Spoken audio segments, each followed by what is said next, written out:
مگر خدا کے مقابل پر اگر کوئی دل میں عزیز ہے تب تم خدا کی نظر میں پیارے نہیں ہو سکتے. اس کی راہ میں فدا ہو جاؤ اور اس کے لیے محو ہو جاؤ اور ہمہ تن اس کے ہو جاؤ. اس کی راہ میں فدا ہو جاؤ, اس کے لیے محو ہو جاؤ اور ہمہ تن اس کے ہو جاؤ. یہ سارے عشق کے مناظر ہیں جو حضرت مسیح موعود علیہ الصلوۃ والسلام کھول رہے ہیں.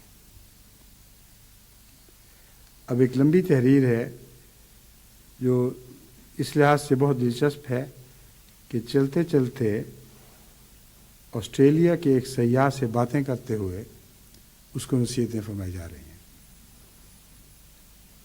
صبح سحر کے وقت مسیح علیہ السلام جب روانہ ہوئے تو آسٹریلیا سے آیا ہوا ایک سیاح تھا, وہ بھی ساتھ چل پڑا یا اسے دعوت دے دی گئی ہوگی. اور دوران سیر جو گفتگو ہوئی ہے اس سے, یہ دوسرے ساتھیوں نے, سننے والوں نے بعد میں فوراً قلم بند کر لی. بس یہ گفتگو ان الفاظ میں ہے: دیکھو اگر کوئی شخص کسی حاکم کے سامنے کھڑا ہو, یعنی اس آسٹریلین سیاح سے فرما رہے ہیں, دیکھو اگر کوئی شخص کسی حاکم کے سامنے کھڑا ہو اور اس کا کچھ اسباب متفرق طور پر پڑا ہو تو یہ کبھی جرأت نہیں کرے گا کہ اسباب کا کوئی حصہ چرا لے, خواہ چوری کے کیسے ہی قوی محرک ہوں. مالک سامنے کھڑا ہو تو اس کا اسباب بکھرا پڑا ہو. یہ عموماً سیاح کے اوپر اطلاق ہونے والی بات ہے, کیونکہ کسی کے گھر میں تو سامان نہیں بکھرا ہوتا, یا وہ سفر پر روزانہ اور روانہ ہونے والا ہے, یہ سفر سے آیا ہے. تو اس سیاح کو مخاطب کر کے یہ فکرہ دیکھیں کتنا پیارا اور کتنا اس کی صورتحال پر اطلاق پانے والا ہے, جس کو وہ اپنے تجربے سے خود سمجھ سکتا ہے. اس کا اسباب متفرق طور پر پڑا ہو تو یہ شخص کبھی جرأت نہیں کرے گا کہ اسباب کا کوئی حصہ چرا لے, خواہ چوری کے کیسے ہی قوی محرک ہوں اور کیسا ہی بد عادت کا مبتلا ہو. یہ ہو ہی نہیں سکتا, اس کی نظر میں ہو اور اس کو چرا لے. مگر اس وقت اس کی ساری قوتوں اور طاقتوں پر ایک موت وارد ہو جائے گی. مرنا, جس کا ذکر پہلے گزر چکا ہے, اسی کی تشریح ہے کہ مرنے سے یہ مراد نہیں ہے کہ بالکل ہی مر مٹو. مرنے سے یہ مراد ہے کہ حاکم وقت یعنی اللہ تعالیٰ کی نظر میں ہوتے ہوئے ایسی ضرورت نہ کرو کہ گویا اس کا سامان چرا رہے ہو,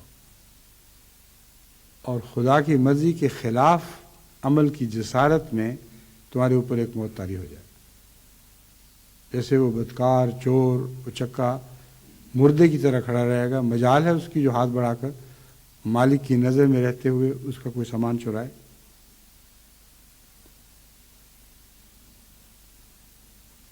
موت وارد ہو جائے گی اور اس سے ہرگز جرأت نہ ہو سکے گی, اور اس طرح پر وہ اس چوری سے ضرور بچ جائے گا. اس طرح پر ہر قسم کے خطا کاروں اور شریروں کا حال ہے کہ جب انہیں ایسی قوت کا پورا علم ہو جاتا ہے جو ان کی شرارت پر سزا دینے کے لیے قادر ہے, تو وہ جذبات ان کے دب جاتے ہیں. یہی سچا طریق گناہ سے بچنے کا ہے. اب اگر کوئی معصوم بچی اکیلی جا رہی ہو, اندھیرا ہو, کوئی دیکھ نہ رہا ہو, ایک بدبخت اس پر ہاتھ اٹھانے کی جسارت کر سکتا ہے. مگر اگر ایک قوی ہیکل مضبوط مرد اس کے ساتھ چل رہا ہو, جس کے مقابل پر اس کی کوئی حیثیت نہ ہو, تو اتنی شرافت سے وہ نظر نیچے کر کے گزرے گا کہ کبھی ہیکل انسان کو وہم بھی نہیں ہوگا کہ اس کا کوئی بد ارادہ ہے. نہایت مسکین بن جائے گا, چال میں نرمی آ جائے گی, ذرا بچ کے پہلو بچا کے جائے گا. وہ لطیفہ میں نے اردو کلاس میں تو بتایا تھا, لیکن یہاں پتہ نہیں سنایا ہے کہ نہیں. ایک شخص نے اوپر سے اپنی منزل سے, اوپر کی منزل سے کچھ نیچے کیچڑ پھینک دیا. ایک گزرتے ہوئے آدمی کے اوپر جا پڑا. اس نے بڑے غصے سے للکار کے کہا او بدبخت، دیکھتا نہیں کون نیچے جا رہا ہے، تیری یہ مجال کہ مجھ پر کیچڑ پھینکا ہے تم نے، آنا نہ بتا باہر، میں تیرا حال کروں کچھ. اوپر سے جو آدمی اترا وہ بڑا قوی ہیکل، مضبوط پہلوان، اس کی آنکھوں سے شرارے نکل رہے تھے. تو اس کو دیکھتے ہی کہا فرمائیے آپ نے پھینکا تھا نا؟ یہ عاجز بندہ حاضر ہے، کچھ اور بھی پھینکے اور بھی لطف اٹھائیں. اب یہ جو رویہ ہے یہ قوی ہیکل کو دیکھنے کے بعد پیدا ہوا ہے. تو اگر کوئی انسان کسی طاقتور وجود کی موجودگی کا احساس کرے تو اس کے گناہ کی شوخی اسی طرح مٹ جائے گی جیسے اس کیچڑ میں بھرے ہوئے انسان کی شوخی مٹ گئی تھی. لیکن اللہ تعالیٰ تو کیچڑ نہیں پھینکتا، اللہ تعالیٰ تو فضل پھینکتا ہے. محمد رسول اللہ کے نسائے تو پھولوں کی طرح اترتے ہیں. اس کے باوجود آپ کا یہ حال ہو کہ ان پر سیخ پا ہوں اور اپنے وجود کو بدلنے کے لیے کوئی کوشش نہ کرے، یہ حد سے زیادہ زیادتی اور ظلم ہوگا. یہ پھول ہیں جن کو آپ کو چننا ہے، وہ کانٹے ہیں جن سے بچانے کے لیے نصائح کی جاتی ہیں. اس لیے اپنی بھلائی کا رستہ اختیار کریں، خود آپ کا بھلا ہوگا.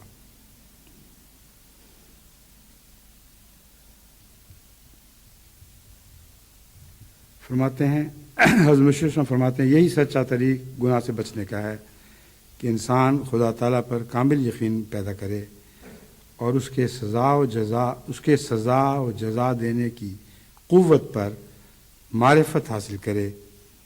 یہ نمونہ گناہ سے بچنے کے طریق کے متعلق خدا نے ہماری فطرت میں رکھا ہوا ہے. اس لیے میں نے مناسب سمجھا کہ اس اصول کو آپ کے سامنے پیش کر دوں.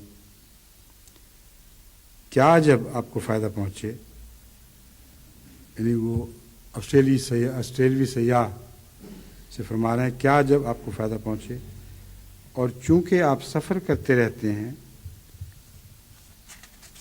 اور مختلف آدمیوں سے ملنے کا اتفاق ہوتا ہے، آپ ان سے بھی اسے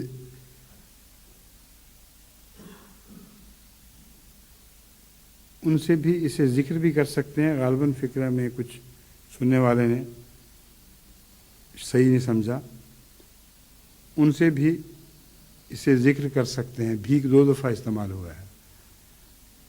فرمایا کہ جس طرح پہلے نصیحت تھی کہ جو میری نصیحتوں کو سنے آگے پہنچائے، تو مسافر کے اسباب کے پھیلنے کی طرح اس کے سامنے ایک بات رکھی اور اس سے ایک مضمون نصیحت کا نکالا، اور پھر فرمایا کہ آپ چونکہ مسافر ہیں اور اکثر پھرتے رہتے ہیں، اس لیے میں نے سوچا کہ آپ کے سامنے یہ بات پیش کروں تاکہ آپ آئندہ دنیا میں جہاں بھی سفر کریں اس نصیحت کو آگے چلاتے رہیں. یہ میری طرف سے آپ کو ایک تحفہ ہے، اور میں ایسے تحفے دے سکتا ہوں. جانے والے کو اچھی نصیحت سے بہتر کوئی تحفہ نہیں دیا جا سکتا جو اس کا رضاد راہ بن جائے. فرمایا یہ میری طرف سے آپ کو ایک تحفہ ہے اور میں ایسے تحفے دے سکتا ہوں. ہر شخص جو دنیا میں آتا ہے اس کا فرض ہونا چاہیے کہ دھوکے اور خطرے سے بچے. بس گناہوں کے نیچے ایک خطرناک اور تمام خطروں اور دھوکوں سے بڑھ کر ایک دھوکہ ہے. بس گناہوں کے نیچے ایک خطرناک اور تمام خطروں اور دھوکوں سے بڑھ کر ایک دھوکہ ہے. یہ وہ مخفی دل کی حالت ہے جو چھپی ہوئی ہے اور اکثر گناہ گار کی اپنی نظر سے بھی چھپی ہوئی ہوتی ہے. کوئی گناہ ظاہر ہو ہی نہیں سکتا جب کہ دل کے اندر چھپا ہوا گناہ موجود نہ ہو. لیکن وہ دھوکہ ہے. دھوکہ ان معنوں میں کہ دکھائی نہیں دے رہا، انسان معین طور پر اس کی شناخت نہیں کر سکتا.